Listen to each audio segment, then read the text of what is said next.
way it's supposed.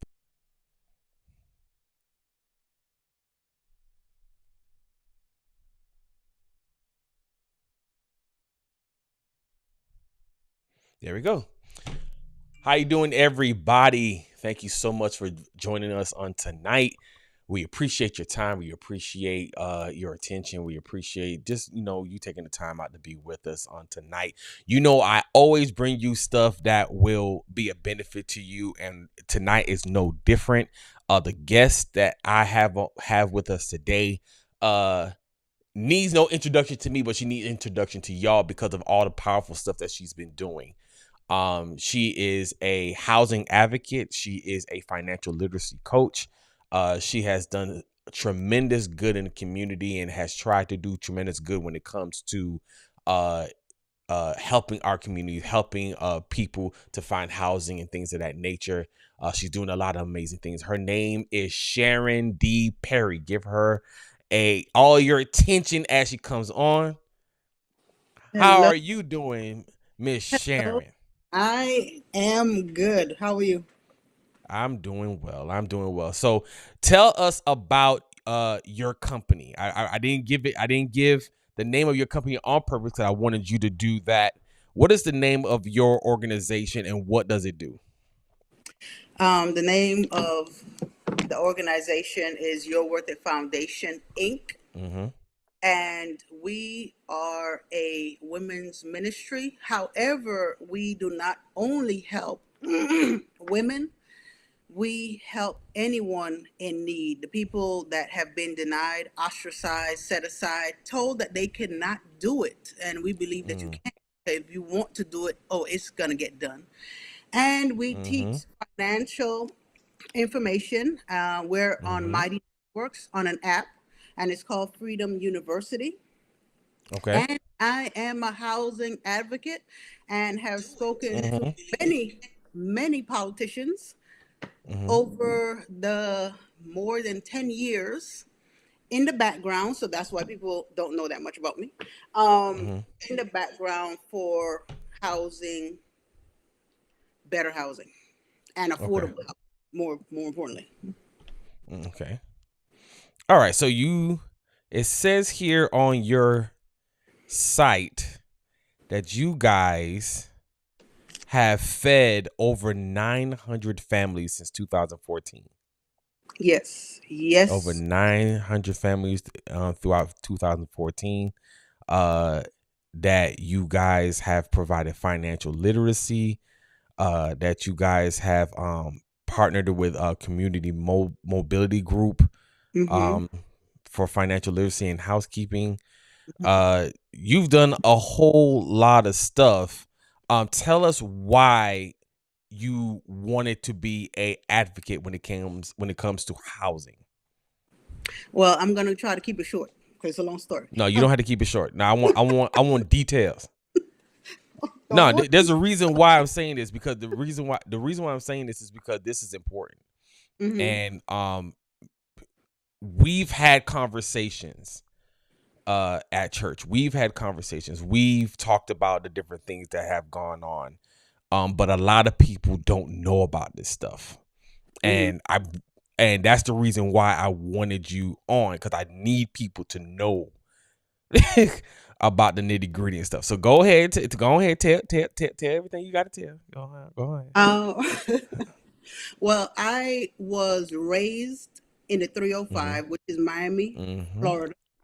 For all the people who are not familiar with the state of Florida, Mhm. um, and I was brought up in the area called the Swamps, right? Mhm. And it used to be a For bus. those of us who don't know where that is, tell them where that's at. Okay. I thought I said Miami. Okay. No, you said Miami, but tell them what area of Miami. It's in Overtown, downtown Miami. You know, That's why I wanted to. So you're saying that it runs parallel or perpendicular, depending on where you at. It runs parallel to the rich area of Miami. yes, yes, it Okay, does. there's a reason why I'm asking questions. Go ahead, go ahead. So we have Miami Beach on the Mm-hmm. east, more east side next to the ocean, because we're right Okay. across the bridge from Miami Beach. And we have the Gables, which is south of us. So we're like there in the middle, the beach where Mm-hmm. everyone goes to party and do whatever they do. And then the Gables, which is, if anyone knows about Florida and Miami, the Gables is, Yeah. different class. Okay. Exactly. And in Overtown, the swamps, I saw a lot of people getting kicked out, right, out of their apartments. And more people of different backgrounds were moving into the area. Mm-hmm. And as we know, in the United States of America, it is not a good thing for a person to be discriminated against. Mm-hmm. However, in Mm-hmm. housing, um, there's a way how to get rid of certain people in your neighborhoods and in your communities. Mm-hmm. And especially if the person does not own their home. Mm. And in Overtown, there's a lot of renting that goes on. There's a lot of apartments. And Mm-hmm. in order to get rid of certain people, what is done is increase a drastic and sudden increase of rent. Wow. So that is done in the area to eliminate and get rid of a lot of people. And Mm-hmm. at first, the people were pushed into the city, Liberty City, which is also in Miami, Florida. They were Okay. pushed into Liberty City, or they were pushed in Homestead. So they were pushed out in that area because that's prime real estate. The swamps Overtown is prime real estate. Like I said, between Miami Beach and the Gables, Coral Gables. So if anyone have ever heard of Coco Walk, that's in Gables. That all that is over there. Um, so I that's how I started. At that time, I did not know what to do for the people Mm. because I saw it happening, but I didn't know what to do. So I had to start research. Mm. And that was from since the early 2000s, 2001 to 2004. Okay. And we are in 2023, so it's a long Yeah. time. Yeah. So, in your research, you see me smiling, right? hmm In your research, what have you found? In my research, I found that there was a plan that was done, and I didn't realize it. If anyone is familiar with Biscayne Boulevard Mm-hmm. uh, or A1A, however you are familiar with Biscayne Boulevard travels, Biscayne Boulevard is long. But in Miami specifically, um, close to the bridge that separates Overtown from Miami Beach, there was a huge sign saying the new Overtown, right? And Mm. there were pictures and CGI rendition of what is planned for the area. And at that time, I was what, 17, 18, can't remember. I was a teenager, and I didn't understand. That was a long time ago. um, I didn't understand it at that time, and then I realized through my research, not only um, with what you call it, books and the internet, but through personal, face to face, hands in the dirty water, going through homelessness myself, Mm-hmm. research. I Mm-hmm. found out that there are some very meticulous and conniving people involved in all of Mm, it. So I'm not okay. just pulling it out of the air. And I was down in the dirt. I was Yeah. healed. Okay. Yeah. So you basically what you're saying is you know how this goes, not just from a research point of view. You Hmm. know how it goes from actual practical applications, what you have gone through in your own personal life. Yes. Okay. All right. Tell the story. Go ahead.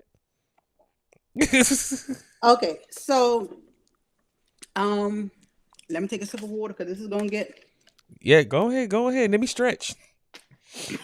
I'm gonna, I know the story. I'm just saying. I know parts of the story. I don't know the whole thing, but I know parts of the story. So yeah, go ahead. Go ahead. Tell the story. So um, even though I was over town Mm-hmm. and um, I moved there when I was young, around 5 years old, when I came from the islands. Um, we owned our home in Mm-hmm. Old Town. We were not renting. And I thought at the time that the only way you can get rid of a person was if they rented, so you could increase the rent and get rid of them. Because my Mm. research, without me actually being involved and getting my hands in it, in the field, that's what I found out. Now, like I said, I owned a home. I no longer, so let me just precurse this. I no longer live in Miami. Mm-hmm.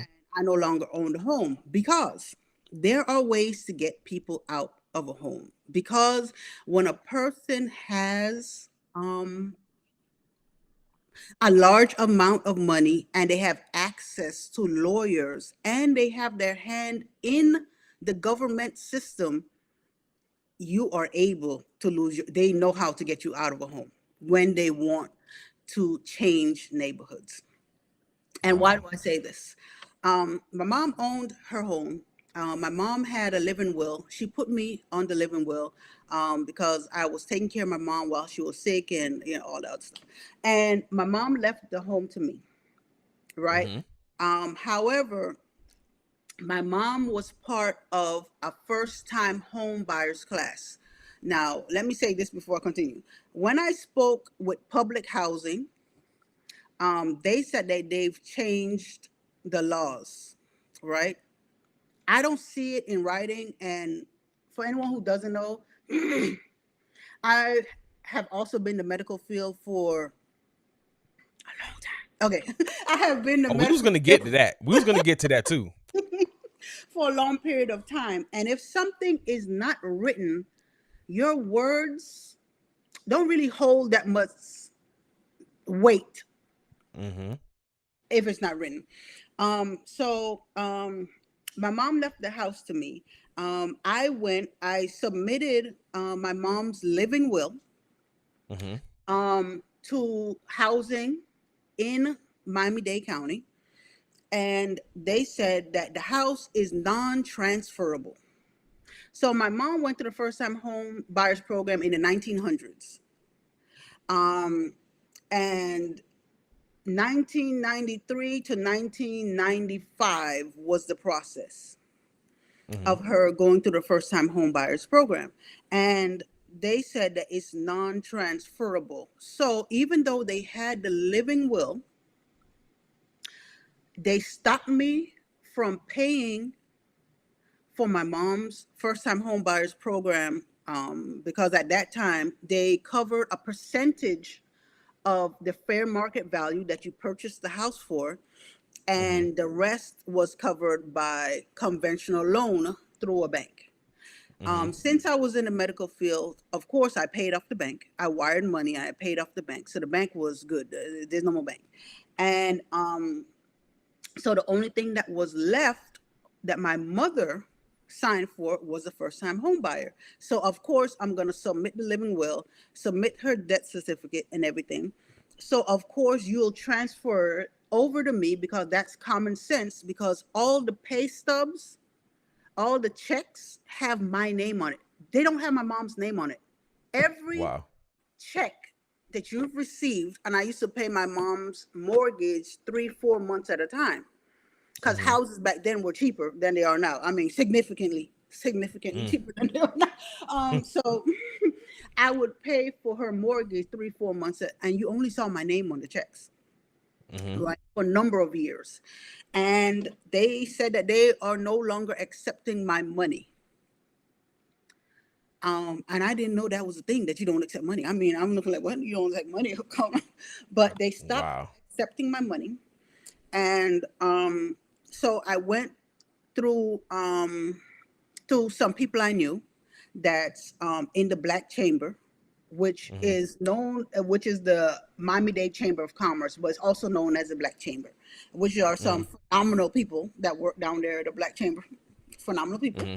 And they got me in direct contact with housing, right? Mm-hmm. Now, this is, even though I had access to the chamber, Mm-hmm. right?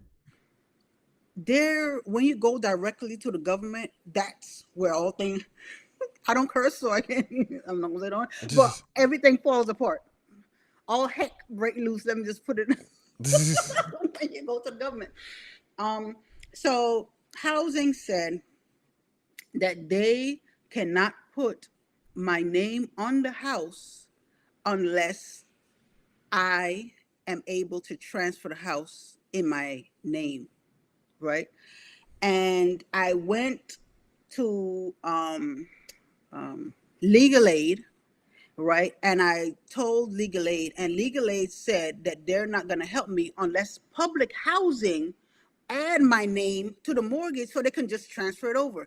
So I went back and forth until finally what they decided, because that was the plan in the beginning, was to just sell a house that's worth $250,000 at this time. Because remember, from the 1900s, at this time, because I was evicted in 2017, the July the 4th, 2017 to be exact. Okay. Wow. And I didn't even know they evict people on the 4th of July, but on the July the 4th, 2017, Wow. they decided to sell the house that's worth $250,000 instead of helping me to get my mom's house that I actually paid off for through the Mm-hmm. bank, to a private investor for $30,000. Wow.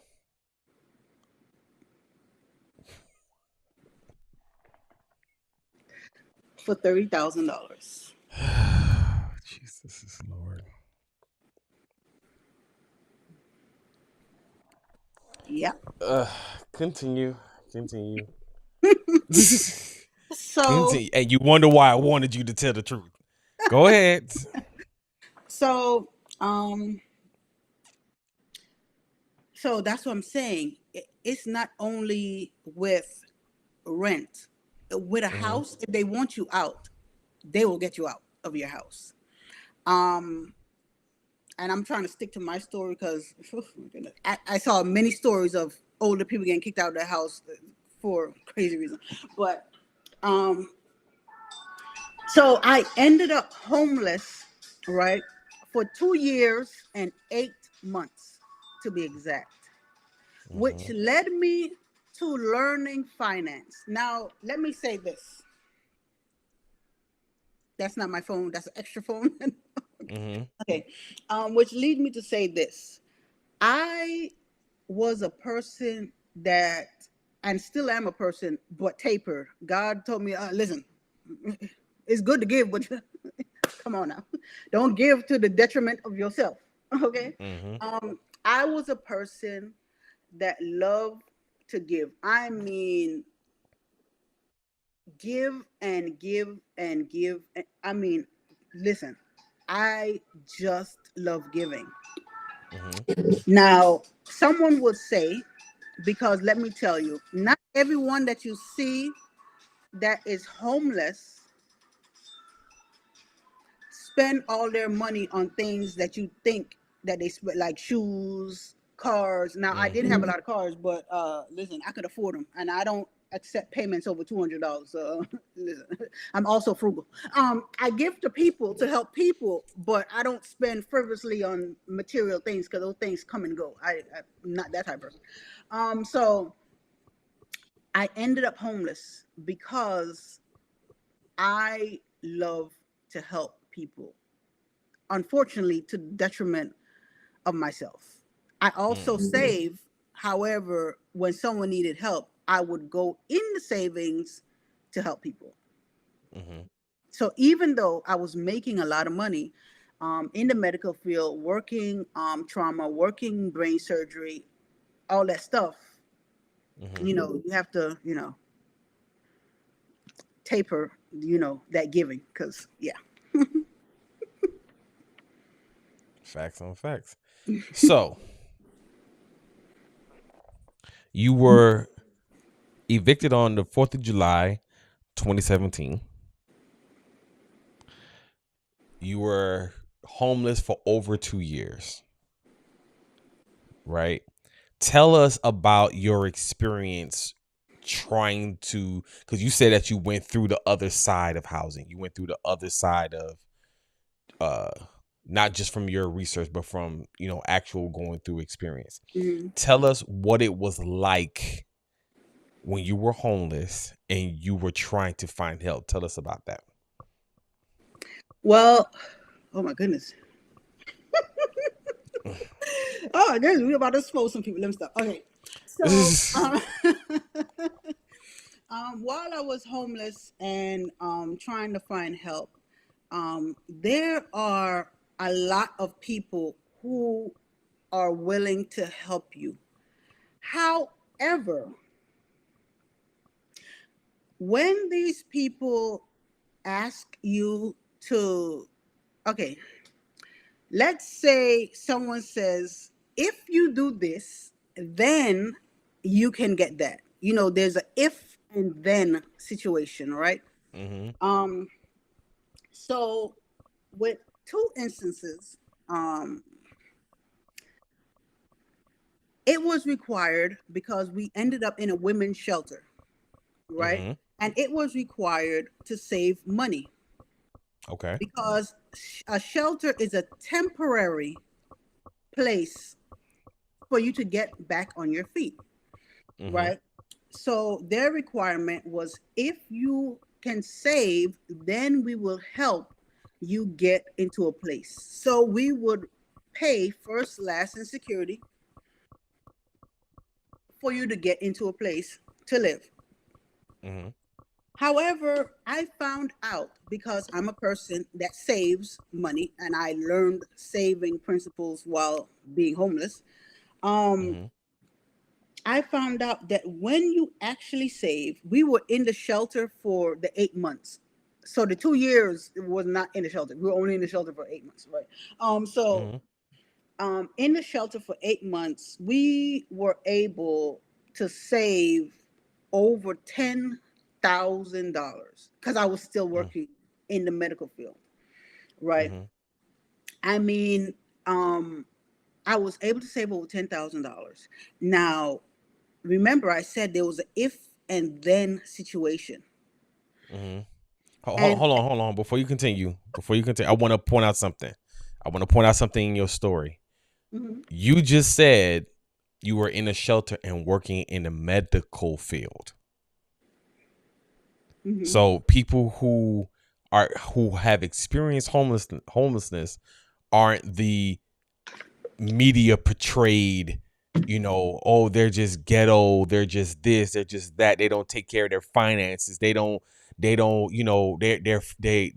spend frivolously, they're always clubbing, they're always this, they're always that, they're always this. No, you were saving already. You already were good with your money because you were paying your mom's mortgage. yes, So you already good with money, right? And you were working a good job, right, in the medical field, so you're educated. yes, correct. Okay, so I'm just pointing all that out. Because let's be real, Mhm. let's be real. When we look at what's shown on our TVs and stuff like that, it's always the woman, the single mother that has 15 kids, something Mhm. like that gets put in the shelter, or the one that's a crack addict, or the one that's a prostitute, or the one that's this, or the one that's that, or not to say that they don't deserve help, Mhm. not to say that they don't deserve help, that not at all. I'm just trying to show people through me pointing this stuff out that it's not the people that you like to ignore. Yes. You see what I'm saying? It's not just the people that you feel okay to ignore. Even though Mhm. this is the person just like you, this is not just the people that you feel okay ignoring. It's the people that take care of you when you go to the hospital. When you're sick, it's the person that's putting that the phlebotomist that's drawing blood that might be homeless. Mhm. It might be the person that's helping in the surgery that might be homeless. Mhm. You see what I'm saying? So go ahead, but I just wanted to point that out. Go ahead. Because to reintegrate what you said, if anyone was familiar with the housing crash in 2008, Mm-hmm. and there was a lot of engineers, scientists, and a lot of people that ended up, and during the pandemic, these two things, that Mm-hmm. ended up homeless. I mean, these are some educated people that ended up homeless. So don't Mm-hmm. believe what you see on the news, because don't believe it. Um, Mm-hmm. that's only a small majority, a small percent of the majority of the people. And Mm-hmm. unfortunately, that's what gets the rating. So that's what's going to be shown. Okay. Exactly. So we were able to save over $10,000. And I Okay. made sure I spoke to several organizations to help, because we didn't have furniture, beds. There's a lot of stuff you don't have when you're homeless. Right. So basically, after we were able to save, everyone backed out. And that upset Hold up. me. So after you did what they asked you to do. Hmm. After you did what they asked you to do, they backed out on you. Yes. Wow. Because they said, because we know you're able to do it, there are people who are not able to do it, and the money should go to those people. Now, for someone who is, I'm trying to find a nice word.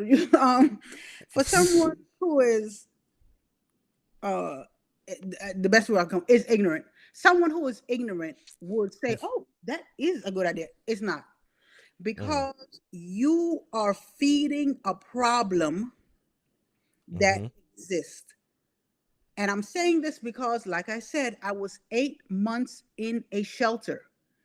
Now, Mm-hmm. let me say what happens in a shelter financially, right? Okay. In the shelter, a new iPhone came out, right? Mm-hmm. I believe it was the iPhone 12, the iPhone 12 Pro. It was, I know it was the 12. And Mm-hmm. during that time, these people who were in the shelter for over 2 years, in the Mm-hmm. shelter, that's supposed to be a temporary place, Mm-hmm. they have every new device Wow. that they purchased themselves. Every new device that they purchased themselves, I'm talking about the homeless women, that they Yeah. purchased themselves and for their kids. And then the people who are in over the shelter told us that, um, oh, we have to kick you guys out, because we got kicked out. We have to kick you guys out because This I'm story telling is you, my life is Jesus I'm Lord. just getting kicked out of everything in my life. My life is just getting kicked out of Wow. everything. So we Wow. have to kick you out because there's a time limit of 8 months. Now, what they don't know is, when I do research, Mm-hmm. I'm the type of person that went through the city, walking Mm-hmm. and knocking door to door to talk to people to find out what they need. In the shelter was no different. I am going to talk to every single mom in there that I can talk to, because I want to Mm-hmm. know how long you've been here. I want to know information. So when you come to tell me that there's a limit of 8 months, I'm looking at you like, because I'm a professional. Mm-hmm. And I'm like, And I'm thinking in my mind, I just spoke to Nina and she's been here for 2 years and she's purposely not saving money.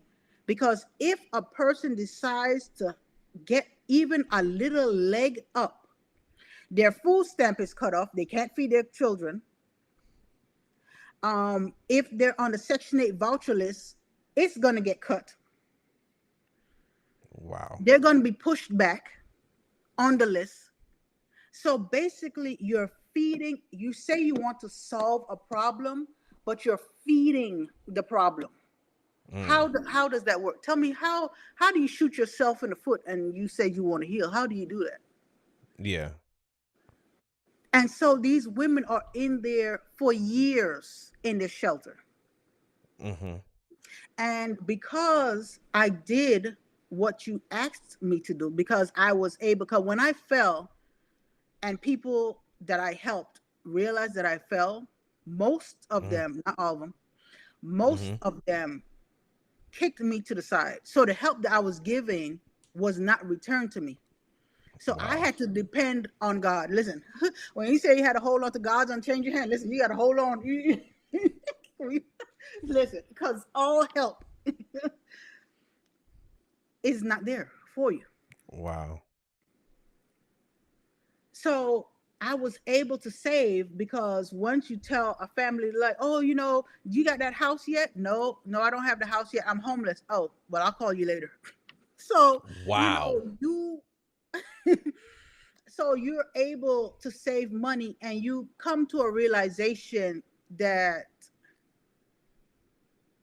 family you don't give until to your detriment, even with family. Mm-hmm.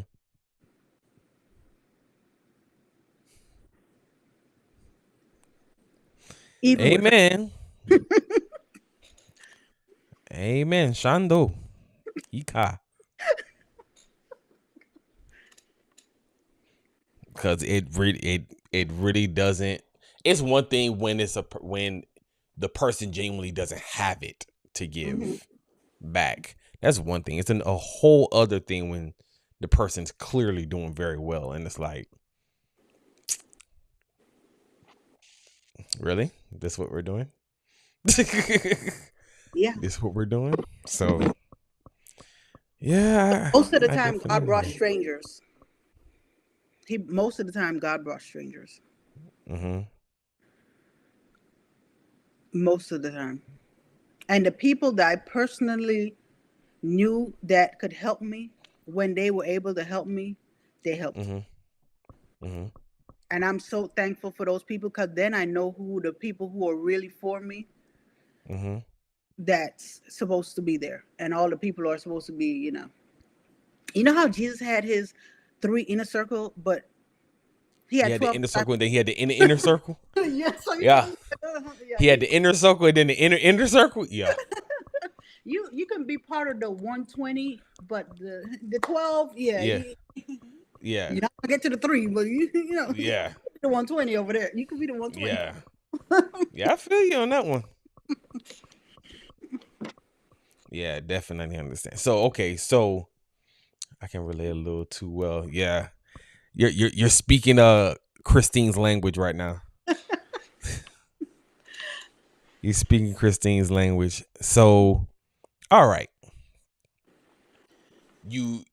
So basically what you're saying, because this is something that I found or seen even in food stamps and even with families, is that some families, the woman, like, you can't even be a whole family, because if you get married to the man or whatever, and your income goes above a certain level on paper, all of a sudden now you can't get food stamps, but the guy is always there and you needed the help. It's not like the guy isn't there, it's just that he's there and you still need help.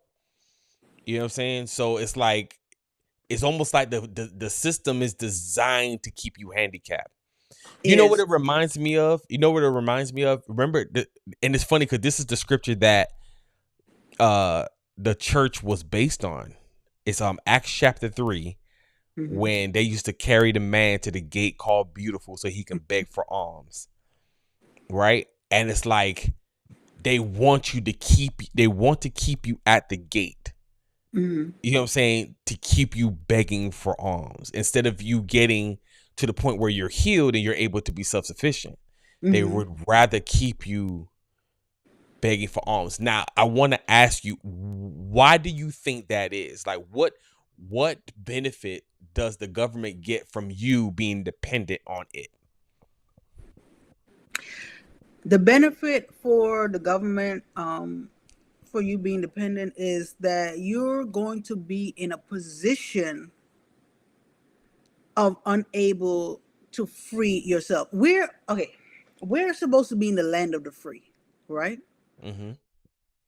Um, However, if a person is really free, won't they also be free from you, who are the person that's over them, that's supposed to be, I don't want to use the word control, but that's the only word that comes to my mind right now. Yeah. Basically controlling them. Because Mm-hmm. once a person, because people, yes, yes, it is slavery. Because I was trying not to use the word slave, but since it brought up, No, go ahead. That's what I'm saying. Like this is not how can I say, this is not to be pretty. This is not meant to be pretty. This is meant to expose the ugly. You Mhm. see what I'm saying? So say what comes to your mind, how you can best describe it that way. Be fair, be honest, but use the language that you can use to describe what's going on. Mhm. You know? Yes, it's basically to keep you enslaved to the system. Mm-hmm. Um because uh okay, let me just say this. I know Okay. several people um that make 25 to $30,000 a year, 34,000 dollars a year, right? Mm-hmm. And let's say the person has um 3 kids, right? That are the dependents. Um, that person will be denied from Medicaid, from health insurance if it's not provided on the job because they make too much. And I'm like, in what are you? Wait, is the government in the same United States? Are they aware of the cost of living? Are you That's in what the I'm same saying. world like everyone else? Are we in the That's what same I'm world? saying. That's my question. So it's basically to keep you enslaved to the system and to keep you working until you die. Okay, when a person, I'm sorry, my medical part Hold on, gonna come. repeat what you just said. Nah, I'm not letting that one slide. Repeat what say it for the people in the back. It is basically designed to Mm-hmm. keep you enslaved and keep you working until you die. Wow. That's how it's set up. And like I said, my medical part is going to come out right now. Um, when a person is, like most people today, working 2 and 3 jobs, Mm-hmm. right? Unable to watch their children, so their children are being watched by social media. The child can also be enslaved. So you can hit the next generation because the parent is enslaved to work 2 and 3 jobs. So they Mm-hmm. don't have time to properly raise their children. And Mm-hmm. even with a mom and a dad in the house. People, you're gonna have to work because the cost of living right now is ridiculous. So, um, and with that increase of work, it means a decrease in sleep, which means that your body has less time to regenerate its cells for the next day, which Mm, means that you are more susceptible to sicknesses and disease, which will wow. kill. So this basically finances the government and it finances the medical field, well then which in turn finances the government, Yes, which then finances the drug companies, which finances the government, yes, which finances the stock market, which keeps the government's economy stable. yes, Because if they can keep you sick, they can make money off of you. yes, they can. And you have to Wow, keep working because how are you going to keep a roof over your head if you're not working all of these jobs? wow. That's okay. So this is crazy. Wow, this is crazy. This is worse than I thought it was. So all right. So this is the reason why. This is the reason here. Here now it's starting to make a lot of sense. You remember when I did the financial literacy course? Mm-hmm.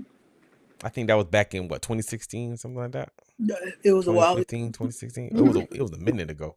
Yeah. 2015, 2016, something like that, right? And I remember I reached out to a government official. Mm-hmm. I'm not gonna say who it was, but I reached out to a government official and I told them what I was doing. And hey, if you want to let people know what's going on, go ahead and let them know, let your constituents know this and the other. Nothing.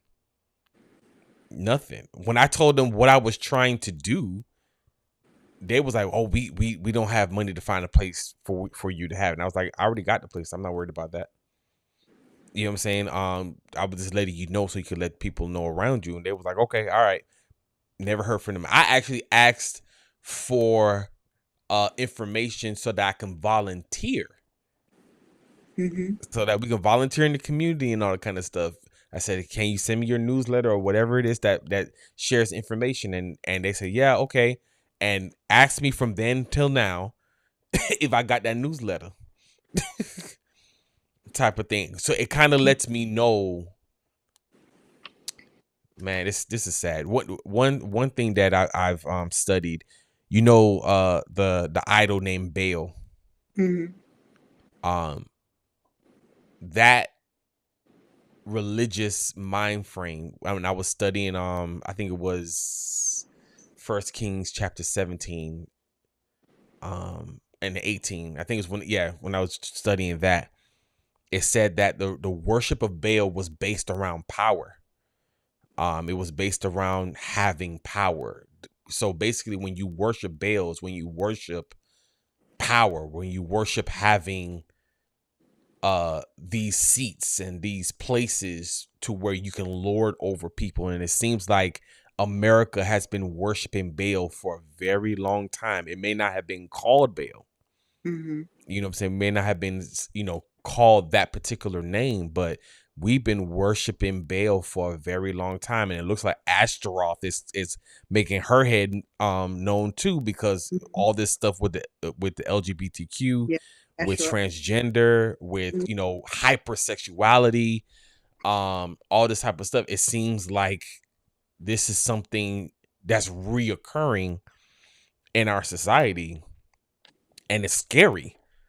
You know what I'm saying? It's really scary. Don't get it twisted. I'm not saying these things because I hate LGBTQ or I hate transgender or all this kind of stuff. I love everybody, but just because I love you, that doesn't mean I have to agree with what you're doing. You see what I'm Yep. saying? Like that it doesn't require me to agree with what's going on.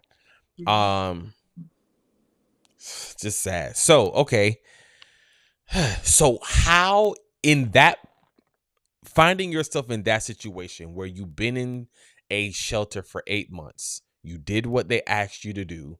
You found out that although they are asking people to do something, it's really to weed out people. Hmm. You know what I'm saying? And you people will actually get more benefit from the system if they play the game rather than try to be better, right? You Yes. find this out now, right? Mhm. How were you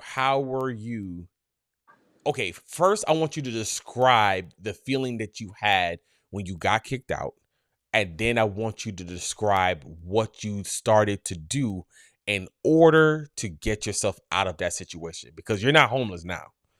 No, no, I'm not. You know what I'm No. saying? So Oh. okay, so you're not homeless now. You done fed 900 people, 900 families, and all kind of stuff.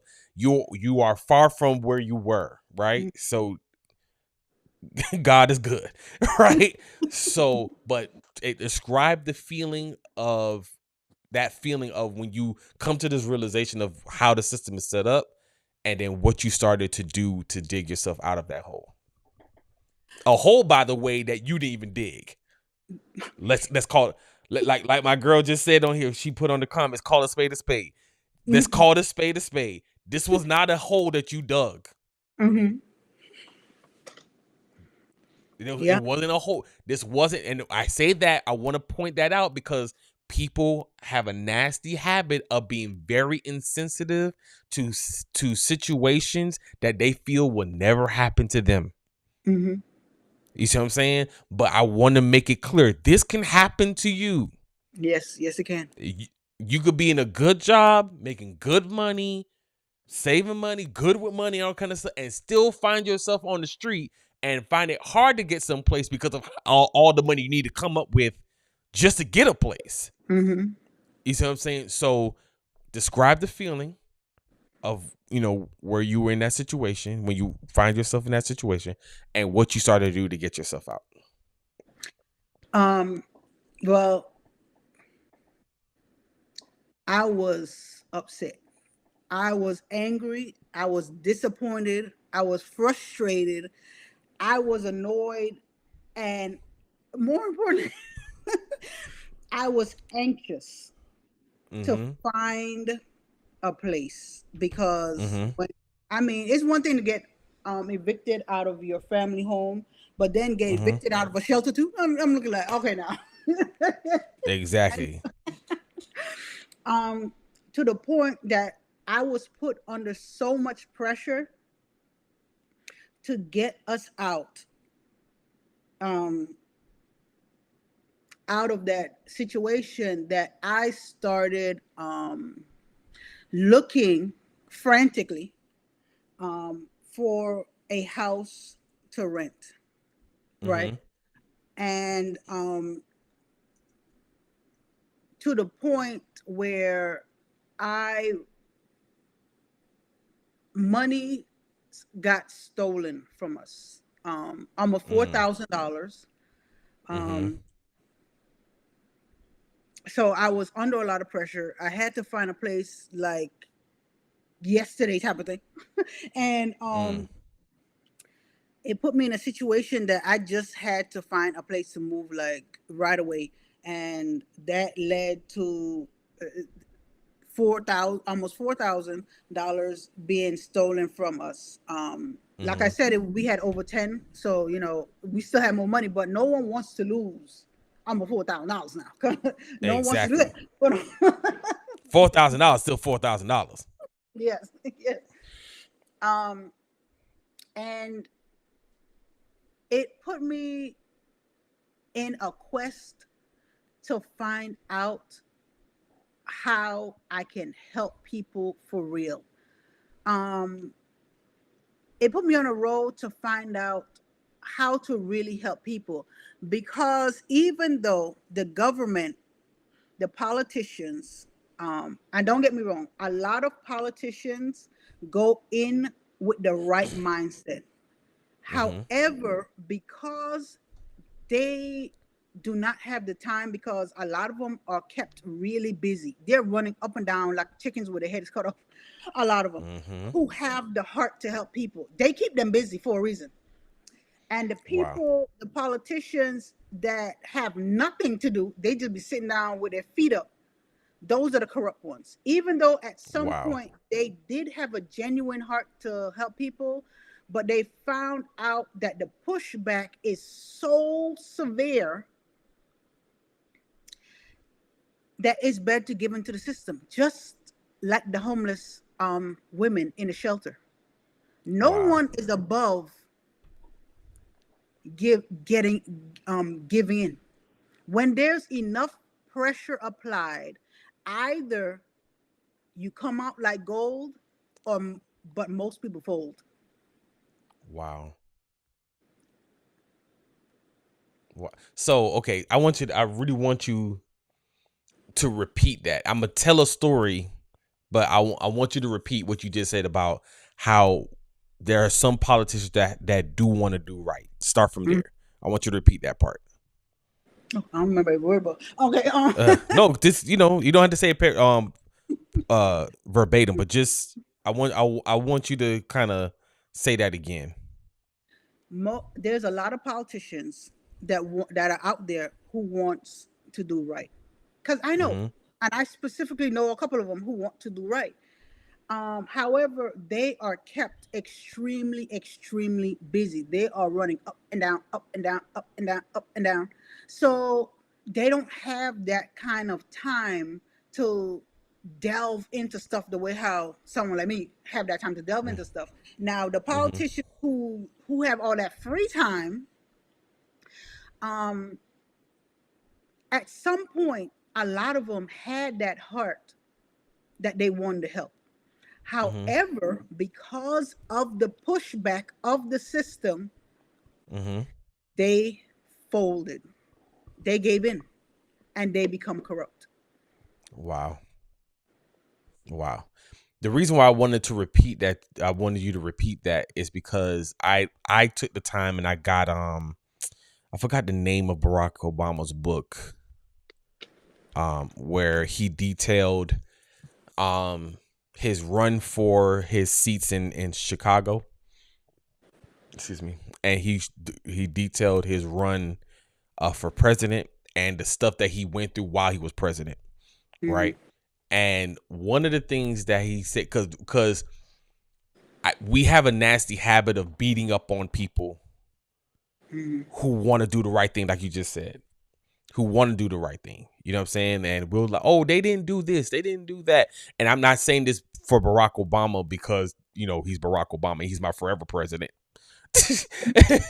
But not just because it's Barack Obama, but even, Mhm. your George W. Bushes, your, all them, like, who may really wanted to do the right thing. You know what I'm saying? But because they ended up either in, like what Angie just said in the comments, inheriting problems from the previous president, and Mhm. now they have to deal with that and before they can even get to their agenda. Or it's just that they go through so much pushback that it's almost like, it's easy for me to coast. Mhm. It's easy for me to just coast, don't even, worry about anything, because it's not like the powers that be will allow me to do that. A Mhm. lot of the stuff that he said in the book was mirroring what you're saying right now. Wow. That he was saying, he would say that how he would want to pass a particular bill or whatever, whatnot, and people from the opposing party would fight him on it, even though people in their party were doing it in their states, Mhm. but they were opposing him just because he was a Democrat. You know what I'm saying? Not because it was a bad bill, not because what he wanted to do was wrong, just because they didn't want a Democrat to get the win. You know what I'm saying? Mhm. And um it really breaks my heart to hear that type of stuff, because it lets me know that whether you're a Republican or a Democrat or an independent, that when it comes to Washington, if you're the little guy, You know what I'm saying? Like, more often than not, you're going to be overlooked, not because people don't care. Hmm. You know what I'm saying? Not because people really don't care, whether it's either side of the aisle. It's just that it's so many people who are more concerned with power and Hmm. more concerned with position and more concerned with, doing what they want to do and living the life that they want to live, that they would rather step on you. Yeah. You know what I'm saying? Than to help. Yes. And it's sad. It's genuinely sad that stuff like that happens, It's really genuinely sad. So, okay, what you were frustrated, you were mad, you were upset, you were saddened, all that good stuff. What are the things that you did to try, not to try, to what are the things that you did that allowed you to dig out of that hole? First, pray. Down lose them.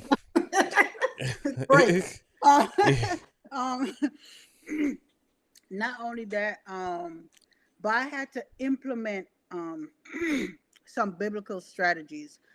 Believe it or not, when I speak to people and I tell them, they're like, I told them, you should try to save. And I'm talking about people who said that they want to help. Mm-hmm. And they're like, it's not possible to save. I'm looking like, huh? How is it not possible to save?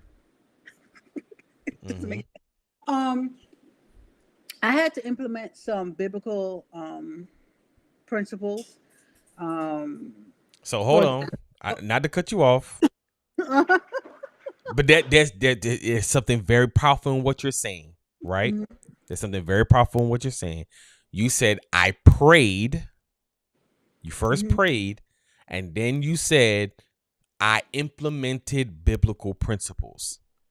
Meaning you didn't just say, God, drop money out the sky and then move on. You did the work. You did work. You did work to yes, yes, I did. there's a reason why I'm harping on this, because a lot of Christians feel like, and I'm a pastor, by the way, and I'm saying this to you, a lot of Christians believe that all you got to do is pray and things are just going to fall out the sky. No, faith without works is dead.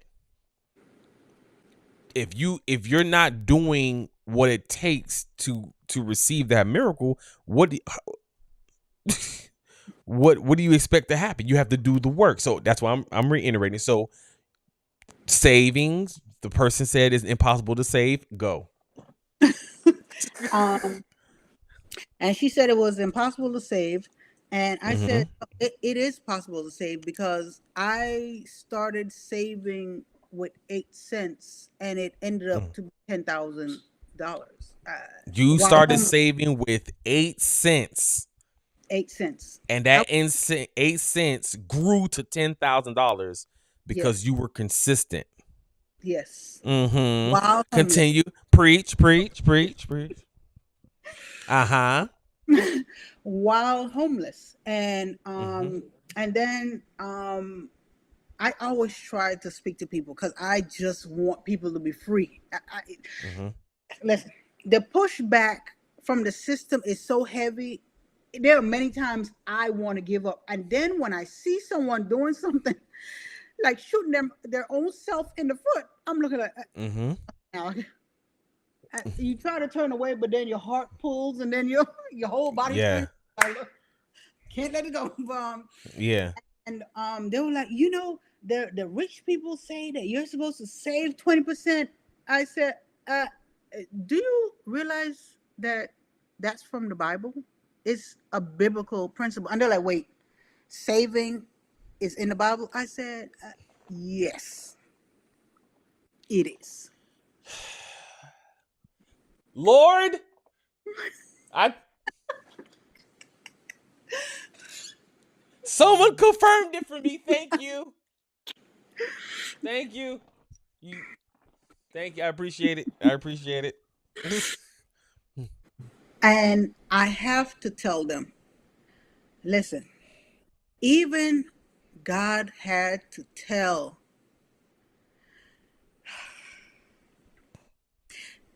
the beautiful, beautiful dreamer Mm-hmm. Joseph, to save. Mm-hmm. He had to save, and he told him how much. So God don't even want you. Listen, people read the Bible like it's a fantasy story. It's not. Mm-hmm. It's a literal guide. It's a Mm-hmm. map. It's a guide to direct your steps. And Yep. the foundational principles are all in the Bible. Just Mm-hmm. read it. Exactly. And that's what I did. I read it and I watched many, many, many financial videos Mm-hmm. to help me understand the ins and out of today's money as it is. Mm-hmm. All right. Okay. So you started to save. Now, how long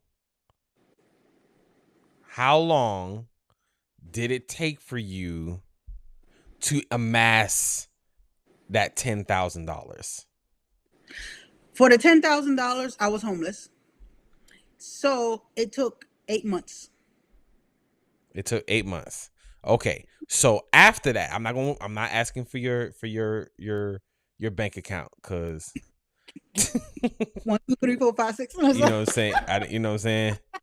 All right, Yeah, the way I got to my $3.26 trillion fortune, so I invested in, that type of stuff. But all right. So how long did it take for that? Like for where you are now, as far as your where you are financially now, how long did it take you to get where you are now? With consistent saving of my Okay, monies repeat that. and Repeat that. You said what? What was the C word? consistent. Consistent. Okay. Oh, with you preaching real good today. I just want you to know. with You preaching consistent real good. saving, Mm-hmm. I was able to save. Now, let me say this before I continue to say what I want to say. Mm-hmm. While paying rent, and I'm talking about pandemic rent. I'm not talking about that rent before. No. Hike that up. While paying pandemic, I want you to go to pre-pandemic rent. No. While paying pandemic rent, Mm-hmm. it took me 1 year to make that $10,000 back while paying rent through consistent saving. But Mm-hmm. I know some people are like, oh, that's unrealistic because you were in medical field. So let me just say, it is not that important at first, the amount of money that you save in totality. Mm-hmm. You are trying to build a habit Mm-hmm. of saving because Mm-hmm. this might be new to a lot of people Mm-hmm. to put that saving amount of 20%. And I always tell people, you don't have to start with 20%. Mm-hmm. You can start with less money. I started with 8 cents. Mm-hmm. And I started with 8 cents because at that time I was not in the women's shelter. I was in a car with Mm-hmm. 3 other people. So it was 4 people, 2 dogs, Mm-hmm. and 1 turtle Two in a dogs, vehicle. one turtle. She Yes. said 2 dogs, one turtle. Okay. It was so I was unable to work as many hours as I Mm-hmm. was used to working. Mm-hmm. Because one thing people don't realize is when you see homeless people, and a lot of them have their lower extremity swollen. The Mm-hmm. body was not meant for the legs to be hanging down Mm-hmm. for so long, days, weeks, months, because of Mm-hmm. course when you have children, you're going to allow them to lay down, and you as the adult will Mm-hmm. sit down and sleep and sit down, and you're not Mm-hmm. going to have the kids stand up and you let it. No, you're not going to do it. Not Exactly. a good parent. But so I was not able to work as many hours. And I say this because people will say, she was in the medical field and she was making a lot more money than someone that's working at Burger King, McDonald's, the Target, Mm-hmm. all these other places. So Mm-hmm. I was not working those 3, 4 days a week, sometimes 6 days a week that I used to work before, 6 days a week out of the 7. I was not working those because my knees could no longer bend. Mm. So Wow. um, my knees could no longer bend. So Mm-hmm. I almost fell down many times in the hospital walking up and down the stairs because it's hard to walk up and down stairs without your knees bending. I'm talking about both knees. So it's Wow. very hard. So so if I can do it, anyone can do it. Mm-hmm. And let me say this because I know for a fact, because I know there's a lot of people that push back against the fact that I work in the medical field, that it's all roses. No. Okay, with finance. Um, um I got sick, right? Um Working in the medical field, working 6 days a week, 14 to 16 hours a day, 6 days a week, working for the government. Let me just add that. Let me just put it right out there, working for the government. Mm-hmm. And during the pandemic to help with the pandemic relief because they needed medical staff, Mm-hmm. right? I got sick. So I was not able to work for several years, right? And let me tell you, with the principles that I had and doing side jobs, only let me repeat this, Mm-hmm. only having $800 of personal use per month. This is important because I want to crush all those people that say that it can't be done because they don't make enough. So Mm-hmm. let's push back the medical part. Someone that was sick, right, Mm-hmm. only have expenditure amount of $800 per month was able to pay off my vehicle during that time. Mm. So basically, if you're consistent and responsible with your money, Mm-hmm. no matter the amount, Mm-hmm. you can still get some stuff done. Yes. Okay. Okay. I totally agree with that because at the end of the day, it's like I've taught you guys that I know in Egypt when he was talking to Joseph it was 20%. But what I've told you guys is this. You tithe to God 10%. Mm-hmm. That next 10% of your check go to you. Mm-hmm. Pay yourself Pay first. yourself. Pay yourself. You are the first bill you pay, not the Yeah. last. The first bill that you pay. Because we were Right? told to pay every other bill and then ourselves. No, Mm-hmm. that's not the way how it works. Exactly. Christine actually she started implementing something. She's always been a good saver, but she implemented something else where she puts aside $5 a day. Mm-hmm. Just $5 a day. And she showed me, she's like, look how much money I got now. And I'm like, look at it, show off. I don't care you got money like that. You just showing off. Don't nobody care about your money. Mm-hmm. Talk about you just save everybody. Who you think you is? Type of thing. But it's true. If you just take the time and you just put something aside, Mm-hmm. you'd be surprised how a little bit can add up to a lot. I remember I thought you was gonna talk about the richest man in Babylon, but you didn't bring it up, so I'll bring it up. It's so The much richest man information. in This line the not long richest enough man for all in it. Babylon. The richest man in Babylon is a book that Sharon told me to get. And I read it. I didn't even finish all of it yet. I just got to a certain part and I started implementing what I read. Mm-hmm. And when I say, I think in a month I saved $1,000. Wow. In a month I saved $1,000. And it's crazy because when you start implementing those principles and you start to really keep track of where you're sending your money at, you Mm-hmm. realize, man, there's a lot of money that just been getting missing. Mm-hmm.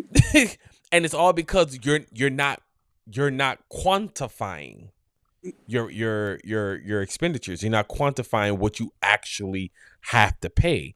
You're just saying, oh, well, is it possible for me to save because I never have money left over at the end of the month? Was like, well, maybe if you didn't go out to eat all the time, That'll get you.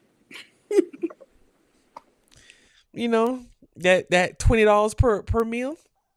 Mm-hmm. You know what I'm saying? Maybe if you didn't do certain things, if you didn't go out on every weekend, I gotta go out, I gotta get my hair done, I gotta get for men, say, I gotta get the new Jordans, I gotta get to this and I gotta get to that.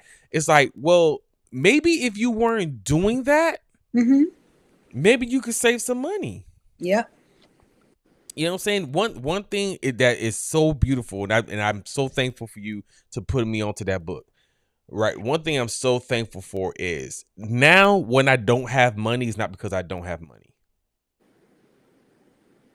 I know that sounds crazy. I know that sounds crazy, but people who save know what I'm saying, right? Yes. Now when I don't have money, it's not because I don't have money. It's Mm-hmm. because I don't have spending money. Absolutely. Oh, I got money. Mm-hmm. I just don't have spending money. Yep. You see what I'm saying? Like, it feels so good to be able to know. You see what I'm saying? It feels so good to know that if something were to happen, I could pull money out the account right now and go pay for it. You see what I'm saying? Like, it's not like, oh, where am I get this money from? Now it's like, how can I avoid touching my savings account? Like, you know what I'm saying? Like, we're in the same boat. We're in the same boat. That's a whole different conversation, though. Like, you see what I'm saying? Mm-hmm. Like, that's a whole different conversation. Like, to say, not how am I going to get this money, where I'm going to get this money from, Mm-hmm. but how can I avoid touching my savings account on this situation? Because it's real easy to touch the savings account because the money just sitting there looking at me. Mm-hmm. You know what I'm saying? So it's real easy to not to touch my savings account, but I don't want to. I want to continue to let that grow. You know what I'm saying? So you have to make saving a priority. And I'm grateful that you said that in the beginning when you said, I'm the kind of person that I'm a giver, but you can't be a giver to the detriment of yourself. And that is so, so true. Listen, I'm looking right at the camera. Listen to me. No matter if it's your church, if it's family members or whatnot, you have to make sure you're good too. Because you can't pour out of an empty vessel. Absolutely. You can't pour out of an empty cup. It's one thing if God told you that this is something I told you guys, right? It's one thing if God specifically told you, hey, make sure you do this. You see what I'm saying? That's a whole different story, right? That's a whole different story if God says, hey, you need to do this. That's one thing, right? It's a whole other thing when you're just giving and giving and giving to the point where now you have nothing for yourself. Yep, been there.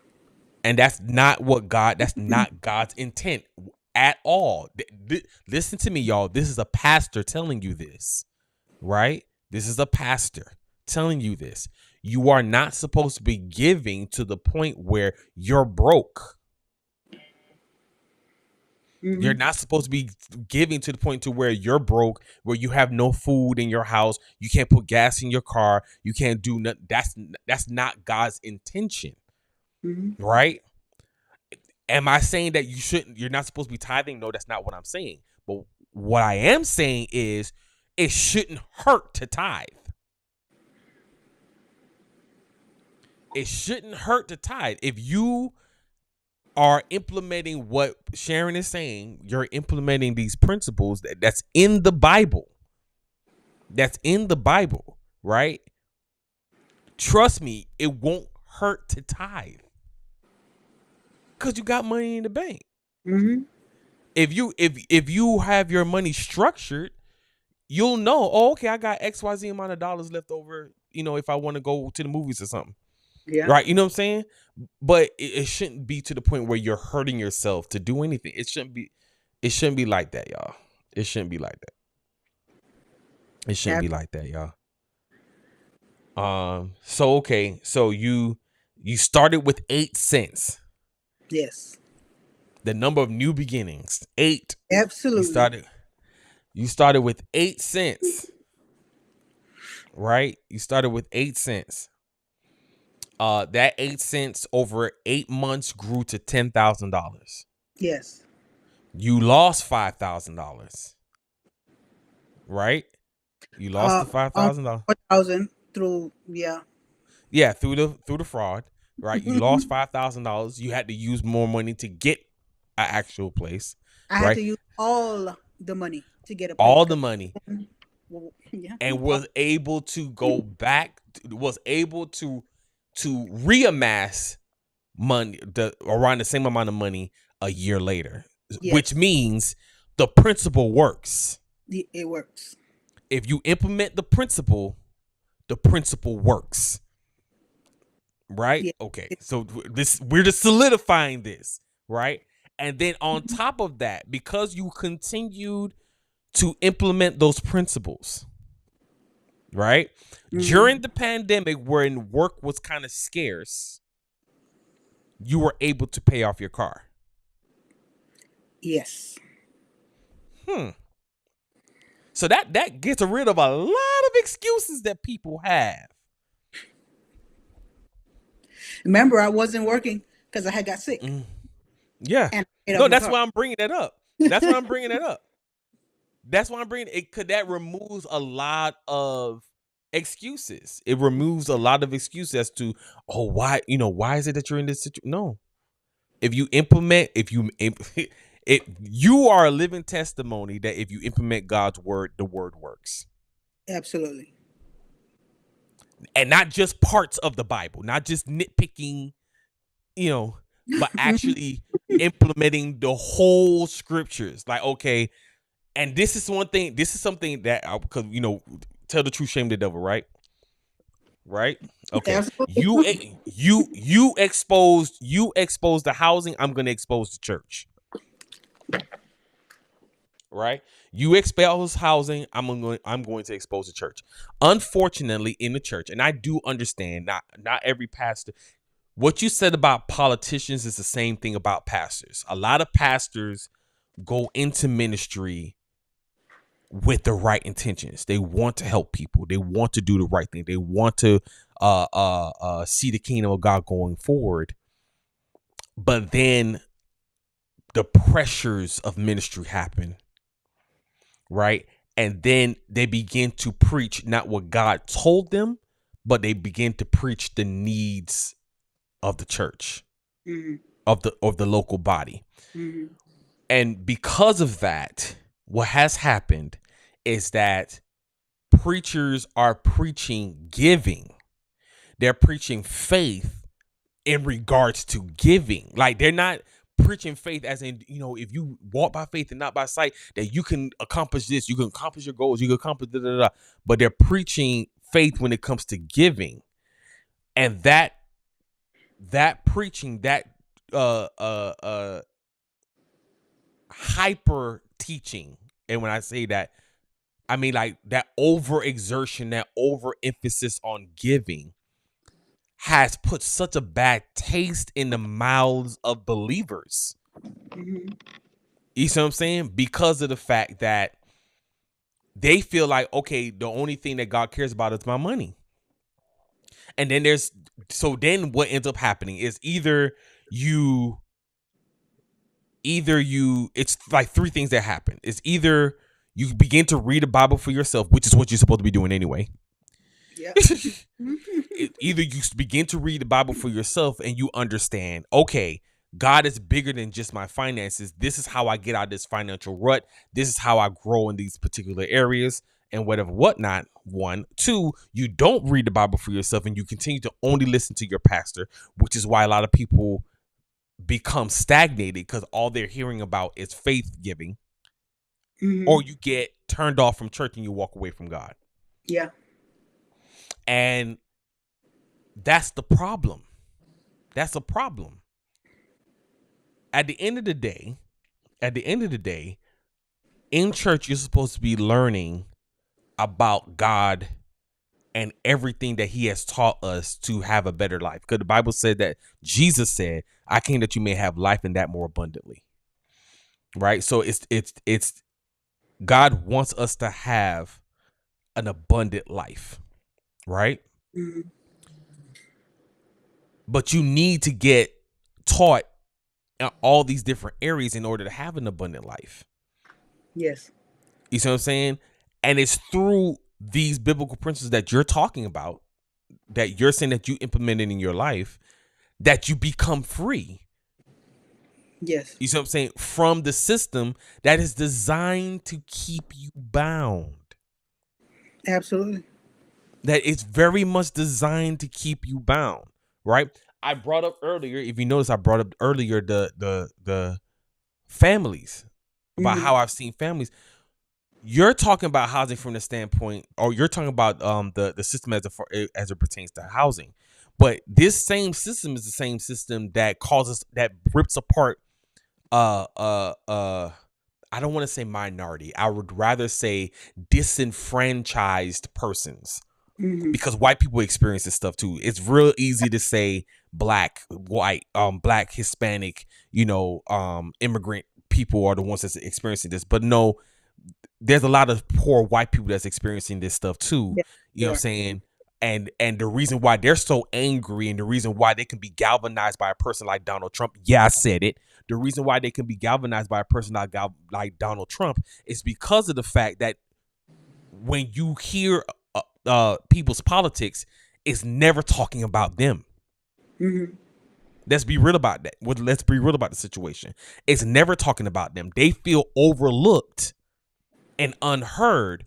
They know that black people are being heard because they're being heard by the Democrats. They know that rich whites are being heard because they're being heard by the Republicans. But who's listening to the poor white person? So now when a person like Donald Trump comes and incites them the way that he does, you wonder why they run to him and they want to vote for him, because there's no one else talking to them.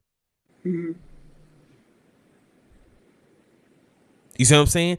And look at what you just said, how us being dependent on the system makes us dependent on people like that, who take advantage of our disenfranchisement, who takes advantage of the fact that we find like we're unable to defend ourselves. You see what I'm saying? And just uses that to put themselves in the place of power so that now they can enforce their own agenda. You see what I'm saying?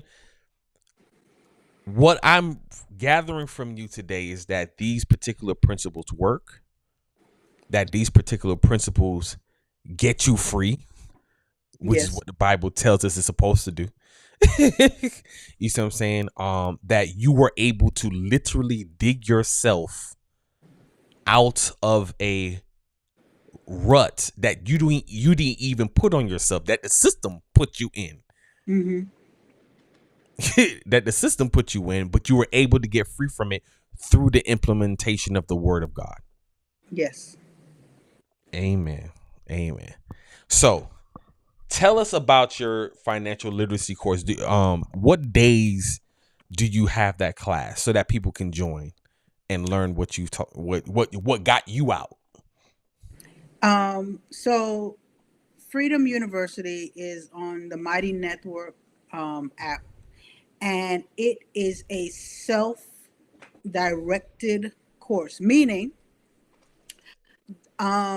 it's interactive. So if you have questions, you can type questions on there. However, I also know that a lot of people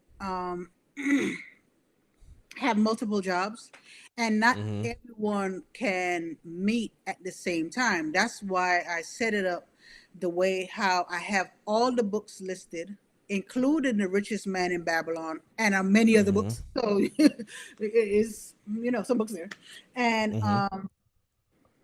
some information. I break down some stuff on there, and I tell you about the 20%. I tell you that you don't have to start with a 20% and everything. And if a person really, really wants to be financially free, not everything you do, you're gonna like it. Everything you Mm-hmm. do gonna be legal. Let me just say that, because it's gonna be legal. But everything you do, you're not gonna like it. And why do I say that? I say that because I was speaking to several nurses, right? Mm-hmm.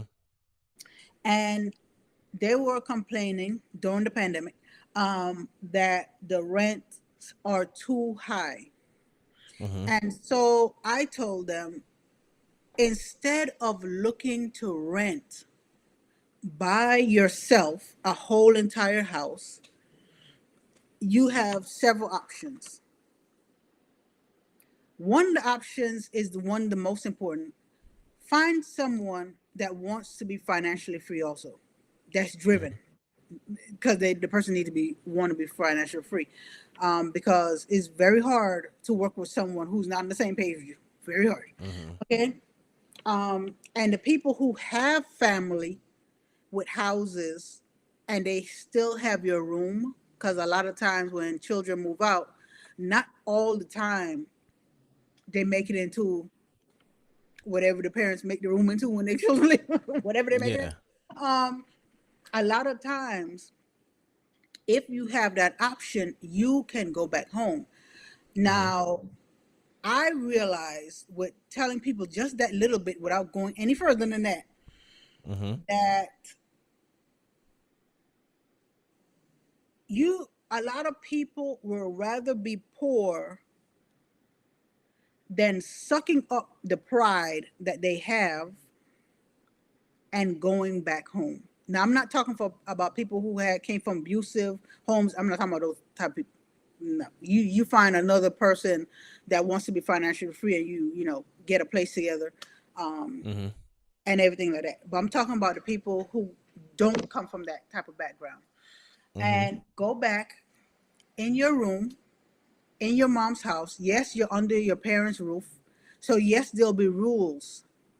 Mm-hmm. But if Robert Kiyosaki, the one that people always talk about, if Rich Dad Poor Robert Dad. Kiyosaki can go back under someone else's roof so he can get his life together, so you're trying to tell me that you can't go back under your parents' roof so you can come out even 1,000 times better than you was before? So you're trying to tell me you have Mm-hmm. so much pride that you can't go back? See, I didn't have that option.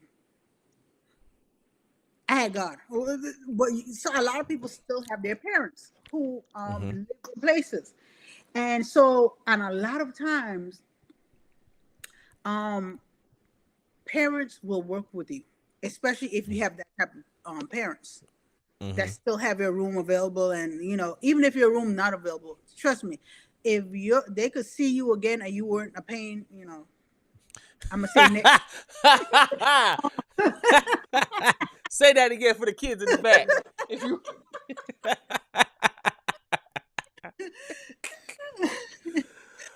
They will clean out that room for you if you weren't, Mm-hmm.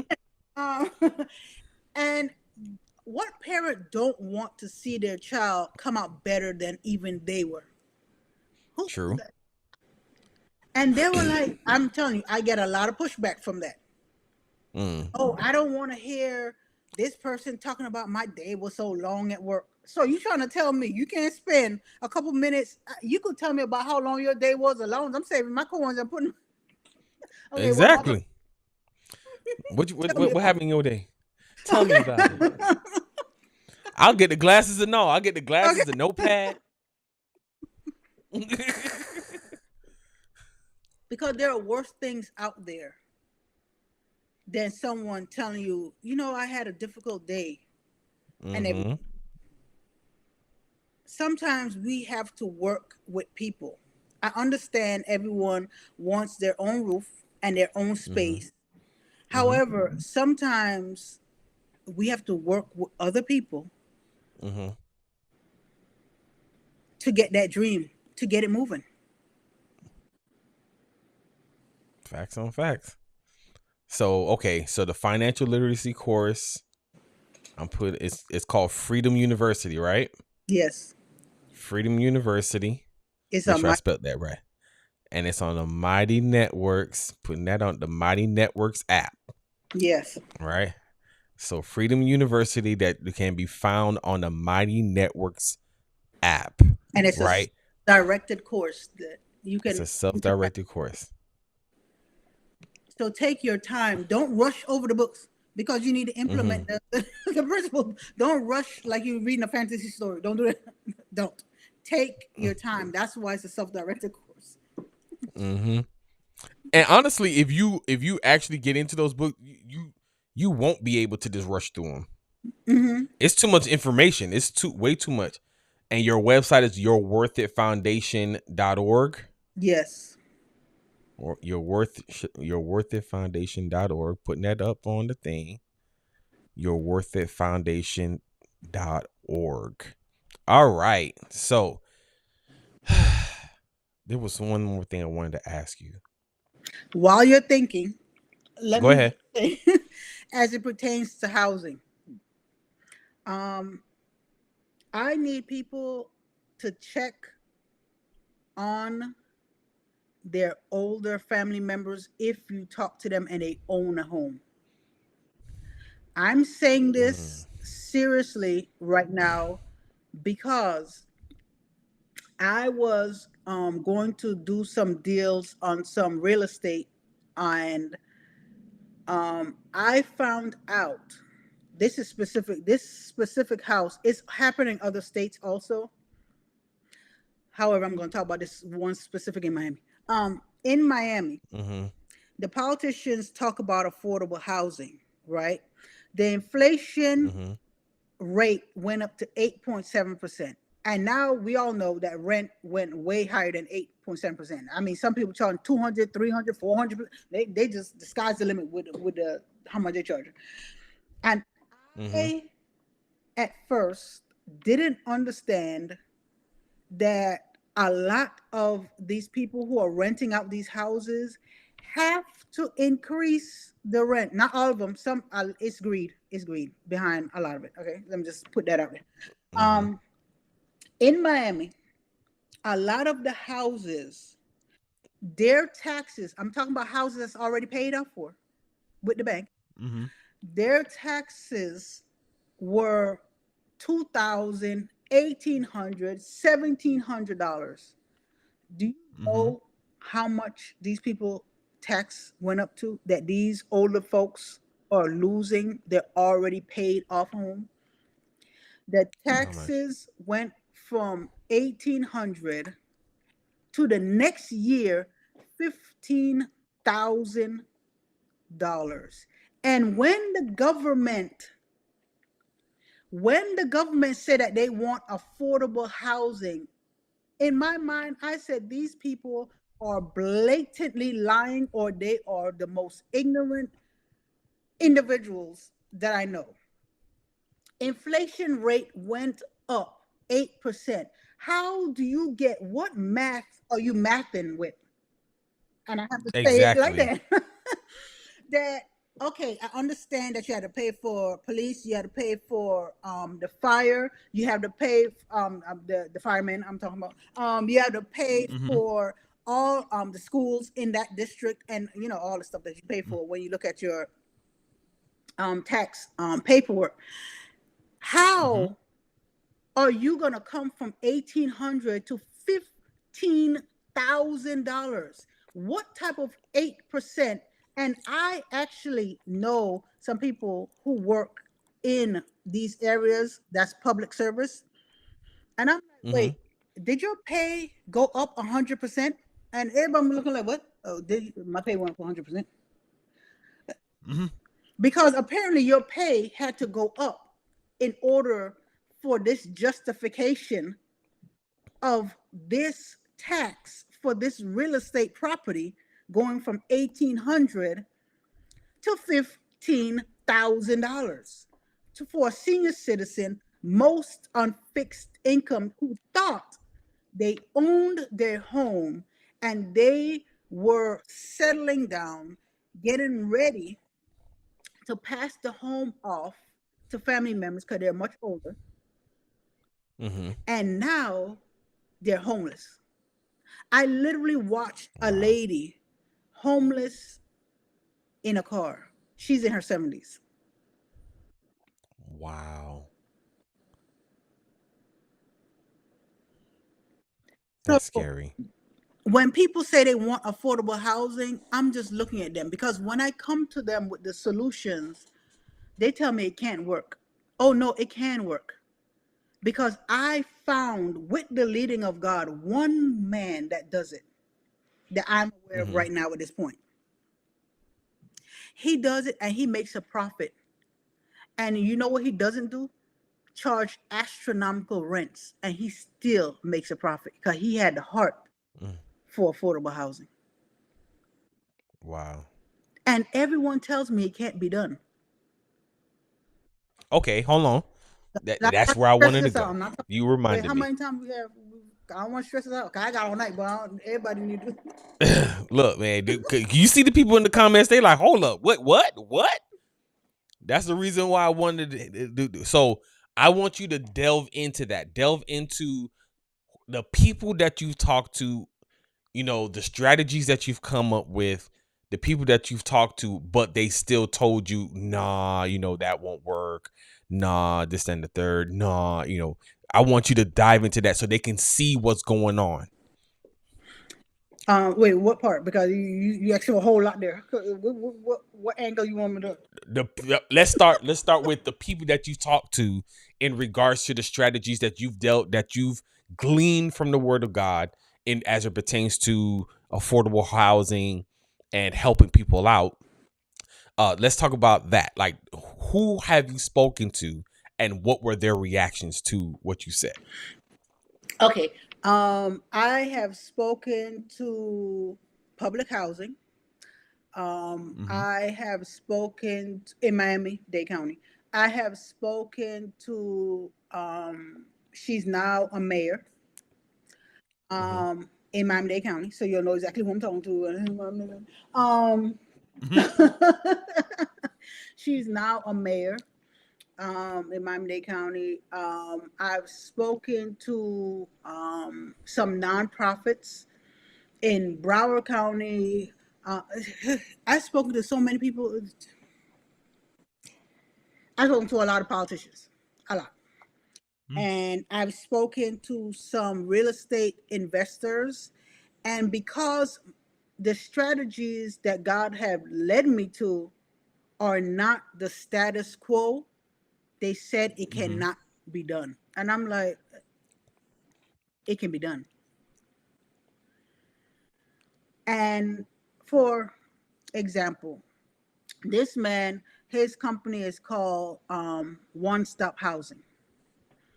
Mm-hmm. So anyone who sees this at a later time, look him up. One Stop Mm-hmm. Housing, and he's literally asking someone, please come and help. We need more people to provide affordable housing. I'm like, here, I'm trying to fight the system to get up there Yeah. with you. He has done what God had led me to do And Mm-hmm. I've been trying to implement with the politicians because I'm like, okay, why is it so difficult? If you want to look good, because a lot of politicians, they want to look good, they want to get votes. Wouldn't it make Mm-hmm. sense to try something new? Because I have looked at the system and see all the solving housing, affordable housing that they've come up with. Redlining, one of them. Um, Mm-hmm. and what are these? The community development? No, what is it called? Oh, uh, I forgot the name of the thing. That like in the city, the what Mm-hmm. the housing thing in the city where they put all the low income people in one area specifically. Housing developments Yeah, or project. projects. Oh, thank you. The word doesn't hit me. Projects. And every single one of them has been a total and utter failure and disaster. And yet, you guys are still trying to do the same thing. How many times do you have to walk and trip in the same hole? How many times do you have to do that? Mm-hmm. If a thing doesn't work, try something else. What's the saying? Mm-hmm. The definition of crazy? The definition of insanity is doing the same thing and expecting a different result. You Exactly. keep doing the same thing over and over, and you keep on expecting a different result. Exactly. And one of the principles, because I'm hoping and I'm praying that this video gets to someone who does real estate investing, who really wants affordable housing, because there are people out there Mm-hmm. who wants to do it but they don't know how to do it per se. Mm-hmm. Listen, I'm going to give you a little tidbit. This is one strategy. Uh-huh. If anyone is familiar with motels, right? Mm-hmm. You know the places, yeah, Yeah. yeah. So Yeah. there are so many people that's disabled, that's retired, who are veterans, because those are being cast aside after they serve the Mm-hmm. country and no one can help them. Um, with those motels, right? Those motels are the one of the most high value places after they shut down as a motel. Listen, real estate Wow. investors. Yes, I'm just a housing strategist and you're a real estate investor. Come on. I need you to listen close. Come in close to Mm-hmm. whatever device you're using. Hmm. When you see one of those closed motels, Mm-hmm. a lot of them are extremely cheap for wholesaling. Don't Mm-hmm. wholesale it. Rehab it and make those each of those rooms, because they have beds, they have a lot of them have the little kitchenettes. I think that's what you call them, the small little kitchens with the stove and the Mm-hmm. burner and the little refrigerators. Mm-hmm. Have those open for people that's on fixed income, Mm-hmm. that are veterans, people who are getting disability, because those Mm-hmm. rooms not only will be able to rent for a reasonable amount of money, meaning you can't be greedy, you have to have a heart for affordable housing, you Mm-hmm. will make more than you put into that motel, a Mm. whole lot more. It is, the strategy is so simple. We always try to remake a wheel that broke Mm-hmm. on us 10,000 times. How about you just, You ain't lying. You are not lying. and that is one strategy. I have a lot, but that is one of the Mm-hmm. strategies that can be used, because most motels have six or more rooms or whatever they call them, the doors in them, Mm-hmm. and you Mm-hmm. can rent them out. Do you know how many people, once you get eight, seven, $600 for each of those rooms? You can even let single parents that have children move in. Mm-hmm. Reach out to a nonprofit. They will supply the bunk beds for those families, and that family will be able to save money to get up out of there. They'll be able to Mm-hmm. rent, be able to work.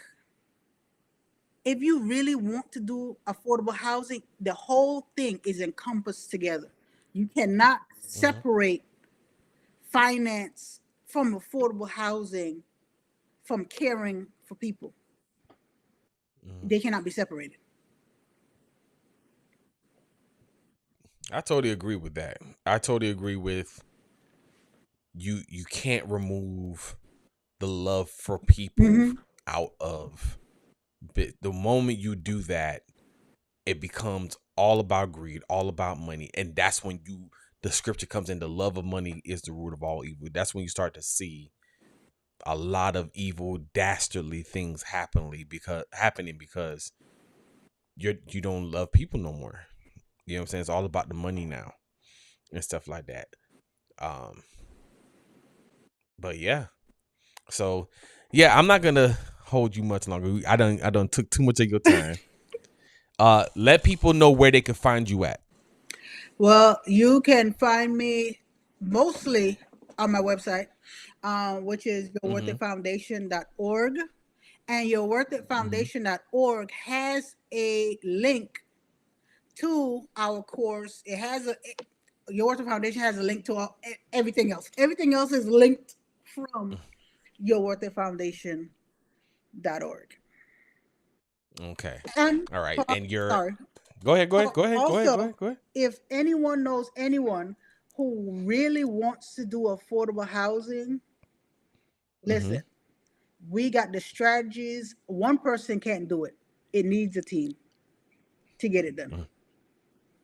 What they say, Amen to teamwork that. makes the dream work. I don't know who said it, but It sure do. It's so true though. I don't know who said Teamwork made the dream work. One could chase 1,000, two could put 10,000 a flight, and a threefold cord is not easily it. broken. Absolutely. All right, teamwork makes the dream work. Thank you so much for your time. Thank you so much for the information that you shared. It really feels like there needs to be a part 2 and 3 It does. It's a lot. to this. Because this is a lot and stuff like that. But I really do appreciate this. Is the whole reason why I wanted you on, because I wanted people to see what you've seen. It's one thing when it's like a lone person in the corner or whatever, but when it's like when you're going on the platform and people are hearing what, man, that actually happened. Yeah. Matter of fact, what you just said about when you said about, just to kind of go back with what you're saying, Trinika says when it's part 2, right? To go back on, and her interview was amazing too. Oh my gosh, man, the things that she shared and stuff like that was powerful. When you said check on your elderly family members to make sure that they're good as far as the housing, make sure everything's cool. There's a movie on Netflix, and it's called I Care a Lot. Mm-hmm. It's called I Care a Lot, and it's everything that you just described that's done to elderly people. Wow. Right? I don't want to give it just in case you guys go and watch it, but when you watch it, you're going to be like, I cannot believe this. Okay, you said it's called you'll what? see I Care a Lot. I Care a Lot. That's what it's called. I Care a Lot. It's on Netflix. Christine says, love you, Sharon. Love you too. Love you too. Sorry, typing up. Yeah. I was gonna bring up the medical field stuff for her. But we need that needs to be a whole nother live Listen, stream. because I've seen both sides of the medical field, because a lot of family members only see one side, and I can tell you both sides as a medical professional and as a person that's been sick. So you listen, I got both over 17 years of experience. So yeah. All right. So that's gonna be either part 2 or part 3. But the movie that I'm talking about is called I Care a Lot. It's basically a dramatization of everything you just talked about, of stuff that people do in order to get elderly people out of their houses, take their houses, sell their stuff. You know what I'm saying? And it's like, it's crazy. It's almost like, what's the point of buying a house if all that's going to happen is you're going to be cheated at your home? Exactly. You know what I'm saying? It's like, it doesn't make sense. That needs to be a segment on its own. Oh, Angie hyping it up. How many parts we want? Angie hyping it up. Angie hyping it up. But yeah, so yeah, like we will revisit this stuff. This is stuff that actually has to. I'm really hoping that I can, when it comes to the medical stuff, I can get you on with Christine, because there's a lot of stuff that she has seen and experienced that I feel like if you guys are talking at the same time, that it will really show people like, oh my God, like, is this what's really happening in our medical system, type of thing. So, but thank you so much for your time. Thank you so much for the information that you have shared. Thank you so much. I appreciate you. Yeah.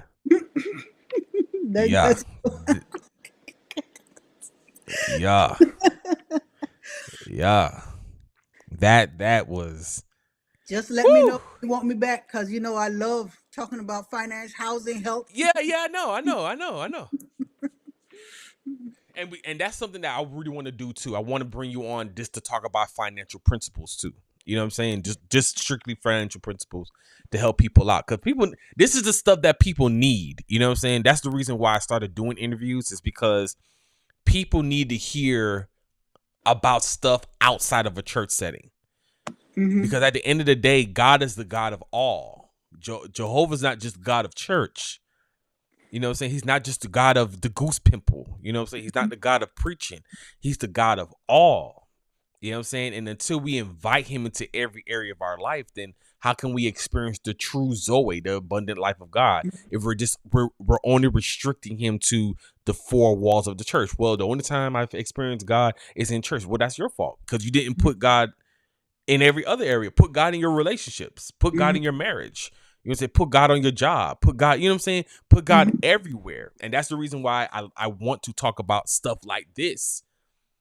You know what I'm saying? Because at the end of the day, you know what I'm saying, y'all, you who are watching this live, you guys who watch this on the replay, you know, watching clips of this or whatever, we need to write to our congressmen. We need to write to our commissioners' offices. We need to write to our mayors and all this kind of stuff to talk about this stuff.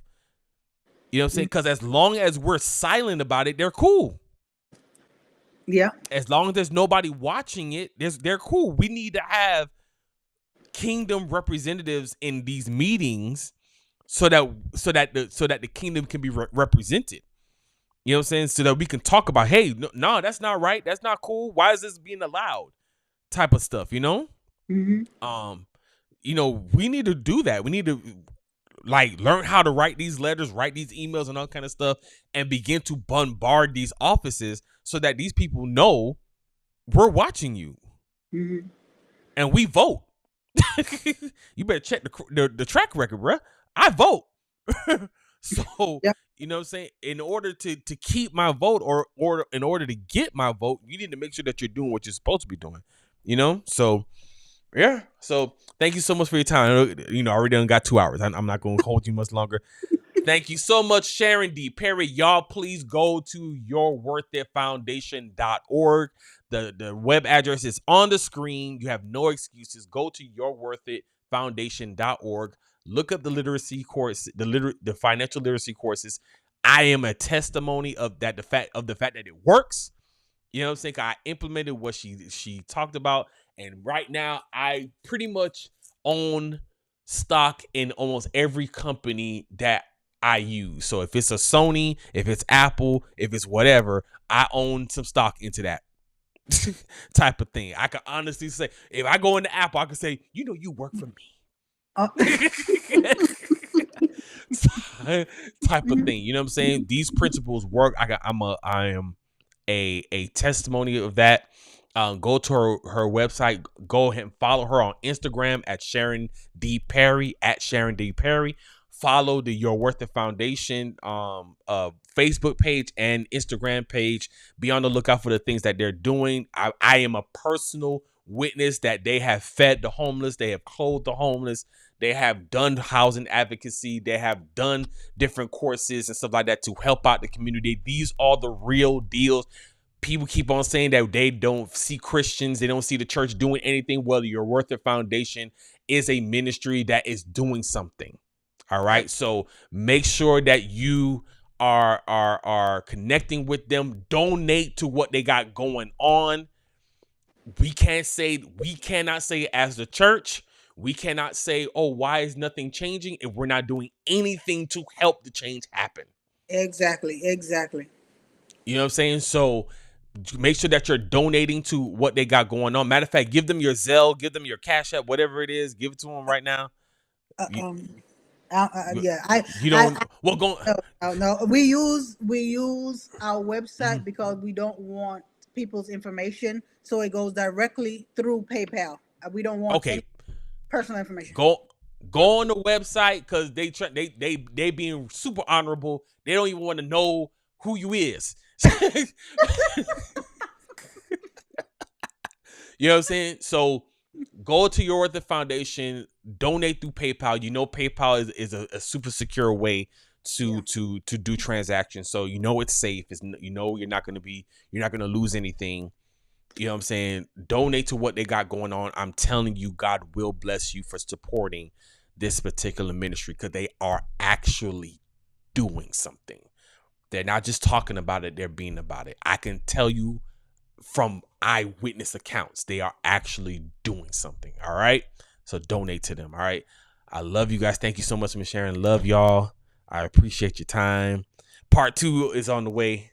We got to talk about that. You know what I'm saying? Thank you for having me.